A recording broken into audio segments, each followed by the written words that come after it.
Hey there, and welcome to the Marketing SOS podcast. I'm your host, Eric Yee, and every week on the show, what I like to do is I like to get the audience involved. I want you to think of me as your personal marketing coach. So if you have any marketing questions, feel free to send them in to me, and I will do my absolute best to answer them for you.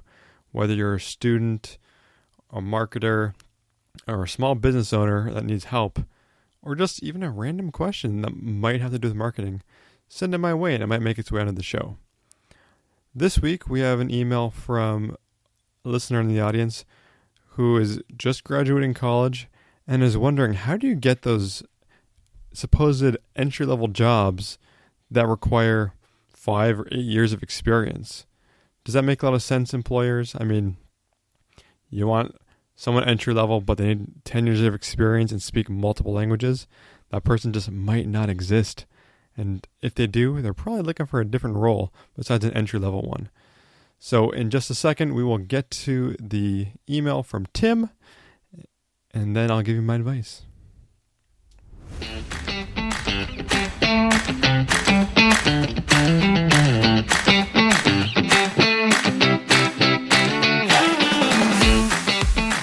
Tim writes, "Hi Eric, I'm about to graduate college with a degree in business concentrating in marketing. I've started to look at entry-level jobs in my area, but it seems like everything requires a few years of experience.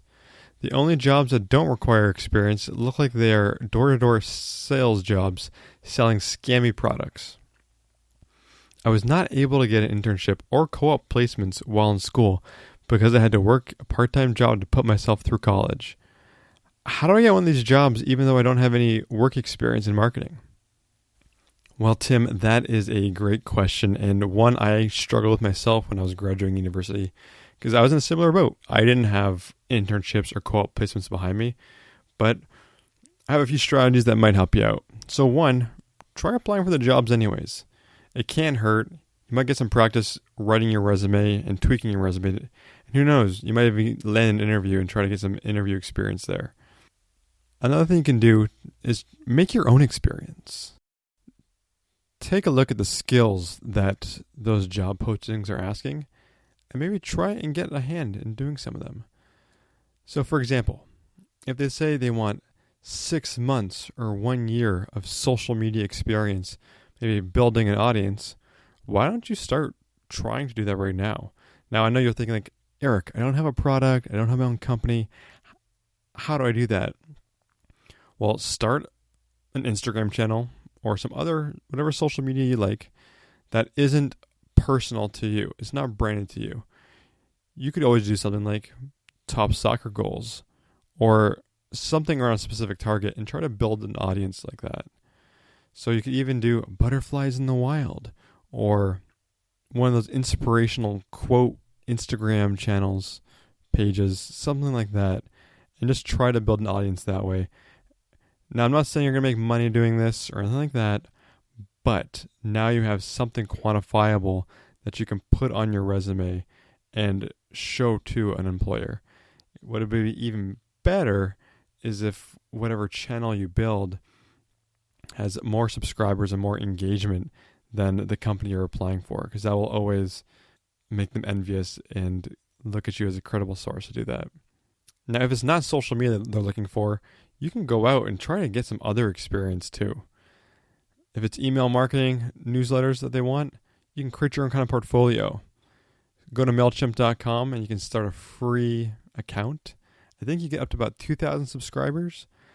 And then you can just start drafting newsletters, composing them. Regardless of if you even send them or not, you now have the skills of building email marketing campaigns.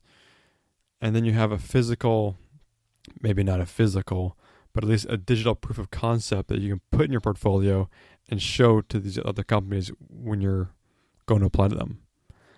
Another good idea, I know it sucks because you just graduated college and you want to make some money. We all do. But you can look at volunteering or doing unpaid internships at other companies. Now, I know you didn't have time to do an internship while you were at school, but you can still potentially do one now even though you graduated. Some companies only do internships for kids in school. However, I've seen plenty posted online looking for unpaid interns or even paid interns. So give those a look, because now is the perfect time to go out and do that. You might have some student loans, but at least you don't have a mortgage, you don't have anything else. You could work that internship during the day and then work a part-time job at night to pay for rent and things like that. But even better, if you can get a paid internship, that would be ideal. And if there are companies that you want to work for, but you don't see any postings for them, this may be a little ballsy and you might not actually get the results you want, but it's worth a shot because I don't think you have anything to lose. You can find people that work there on LinkedIn or go to networking events where they may be. And if you can convince them, they might just take you on as a volunteer marketing person where you can learn the ropes, unpaid of course, but you could get a ton of learning experience that way. Now, I don't normally recommend that. I would be building the portfolios and social media presences and things like that at the same time. However, you can get in and network pretty quickly doing something like that. Now, on the same kind of tangent, instead of just volunteering, you can contact companies that you want to work for and offer to do free work for them. Say, even if it's a local company that you look at their website and you think their website's garbage or there's issues with it and you know you can improve it, you can go and talk to them and offer to improve it for them for free, just in the name of getting experience. Find an idea for them, create a brief, and tell them why they may want to look into it. And then that way you now have some actual work on your resume. And then you can possibly get a letter of reference from them and even recommendations. Now, I know what you're thinking. Eric, I didn't get paid for that, so it shouldn't go on my resume. Well, you're technically a consultant. The person you're applying to those jobs to with your resume, they don't need to know what you got paid. Whether it's $1,000, $10,000 for that work, or $0, you still did the work, you still did the consulting gig for them. It goes on there.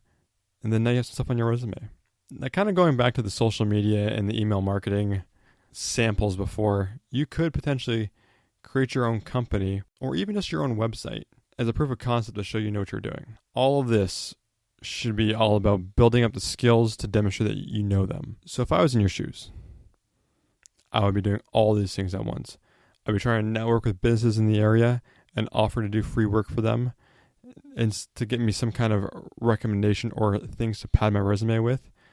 I would be building my portfolios, social media, email, maybe your own website. Look at all the different things that you need to get some of those first-time jobs and go after those. Build the skills to demonstrate you know them. College graduates with undergraduate degrees and no experience, there are so many of you. You need to find a way to differentiate yourself and to stand out in the market because it's very competitive. And having hands-on experience and doing things like this will definitely make you stand out to get that first job.